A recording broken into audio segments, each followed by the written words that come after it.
साहब वाहिनानंद जी एक कहानी कहते हैं, एक साधु एक अघोरी की कहानी है। ये पंजाब एक राज्य है, ये सच्ची घटना है। उस जगह पे ये घटना घटी थी। पंजाब एक राज्य है, आप में से हो सकता है कुछ लोग वहां जाते आते भी होंगे। तो पंजाब में अंबाला नाम का एक स्थान है। अंबाला में सैनिक कैंप है। उस समय अंग्रेजों का शासन था इस भारत पे, और अंग्रेजों के शासन के समय में बहुत ऐसे लोग जो भारत के थे लेकिन अंग्रेजों के यहाँ नौकरी करते थे, पुलिस में नौकरी करते थे। तो उसी में एक नंबरदार था, एक पद होता है नंबरदार का। एक नंबरदार था जो अंग्रेजों के यहाँ नंबरदार के पद पे काम करता था। एक रात की बात है, घनघोर घटा छाई थी, काली रात थी, एकदम काली रात, कुछ सुझाई नहीं दे रहा था और तेज बारिश हो रही थी, तूफान भी चल रहा था।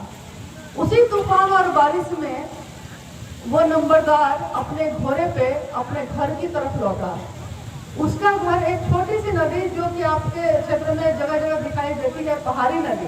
तो पहाड़ी नदी का ये स्वभाव होता है ना, आपके साथ होता होगा ऐसा हमेशा कि अभी देखा था तो पानी बहुत कम है और थोड़ी सी बारिश हुई, लौट के आए हैं आप, तो आप पार करना मुश्किल है, इतनी पानी। इसी तरह उस पहाड़ी नदी में भी काफी पानी आ गया। अब नंबरदार जो है अपने घोड़े पे खड़ा है और देख रहा है कि इतने अथाह पानी को पार करके जाएंगे कैसे। तो वो नंबरदार चारों तरफ अब निराश है।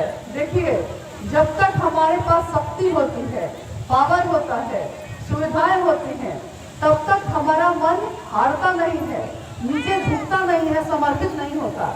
लेकिन जब आप कष्ट में पड़िए और आपके सारे सहारे छूट जाएं, तब आपका मन किसी के लिए भी झुक जाता है। उस समय कहा जाता है कि डूबते को तिनके का भी सहारा लगता है। तो उस नंबरदार ने, जो अंग्रेज के यहाँ था, तो हमेशा बहुत ताव में रहता था, किसी को कुछ समझता नहीं था। वो जब उस नदी के तट पे गिर गया और रात काली अंधेरी है और तूफानी बारिश हो रही है, तो अब उसने चारों तरफ देखना शुरू किया। नदी के तट पे कुछ दूर पे एक साधु अघोरी बैठा नजर आया। तो नंबरदार तो अब असहाय था उस समय, अब उसको मदद की जरूरत थी। तो उसने वो जाकर उस अघोरी को प्रणाम निवेदन किया, प्रणाम किया। तो अघोरियों के बारे में तो कहा जाता है वो शिव की पूजा करते हैं। जो भाव देता है तो खुश हो जाता है, भाव नहीं देता है तो नाराज हो जाता है। तो उस अघोरी को जब इस नंबरदार ने प्रणाम किया तो वो साधु खुश हो गया और उसने कहा कि हाँ बोलो बच्चा, क्या बात है, बहुत परेशान दिख रहे हो। नंबरदार ने कहा कि बाबा, मेरा घर उस नदी के उस पार है और नदी पार करना है, तो कैसे करूं समझ में नहीं आ रहा। वो बाबा हंसा, वो अघोरी हंसा, बोला बस इतनी सी बात है, अपने दोनों हाथ आगे कर। उसने अपने दोनों हाथ आगे कर दिए। उस अघोरी ने बालू से, जो बालू भींगा हुआ था पानी से, उस पानी से भीगे बालू को अपनी उंगलियों से उठाया और उसके फैले हुए हाथ पे, एक पे शी लिखा और दूसरे पे व लिखा और कहा जोड़ो हाथ को, पढ़ो क्या लिखा है। उस नंबरदार ने अपने हाथों को जोड़ा, लिखा था शिव। उसने कहा शिव। नंबरदार को उस अघोरी ने कहा कि ठीक, इसी शिव को देखते हुए, इसी नाम को देखते हुए तुम नदी पार कर जाओ। नंबरदार मंत्रमुग्ध सा उस शिव को देखता हुआ हाथों को नदी की तरफ बढ़ गया पार करने, और नदी का पानी पत्थर होता चला गया। नंबरदार आगे बढ़ता जा रहा है, नदी का पानी पत्थर होता चला जा रहा है। जब आधी से भी ज्यादा नदी वो पार कर चुका तो अचानक उसके मन में ख्याल आया कि अच्छा, ये तो वही शिव है ना जिसका मंदिर है, जहाँ मेरी माँ बहन लोग पूजा करने जाती है, ये वही शिव है ना। जैसे ही उसने ये सोचा और वो पानी में डूबने लगा, पानी में डूबने लगा। तो पानी में डूबते डूबते वो चिल्लाया, ही देख रहा था उसको।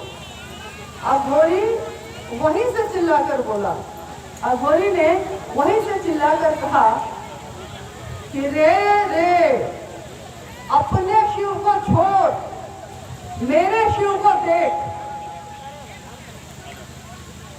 और डूबते डूबते वो नंबरदार ने अपने हाथों को फिर से सताया और उसको स्मरण हो गया कि अघोरी ने शिव का नाम जो लिखा, अघोरी ने जिस शिव का नाम लिखा था, शिव वही थे, शिव एक ही सत्ता थे, लेकिन उस अघोरी का संबंध उस शिव से कितना नजदीक का था और इसका नंबरदार का कितना दूर का था। इसी पे इसका परिणाम है, इसी पे इसका रिजल्ट है।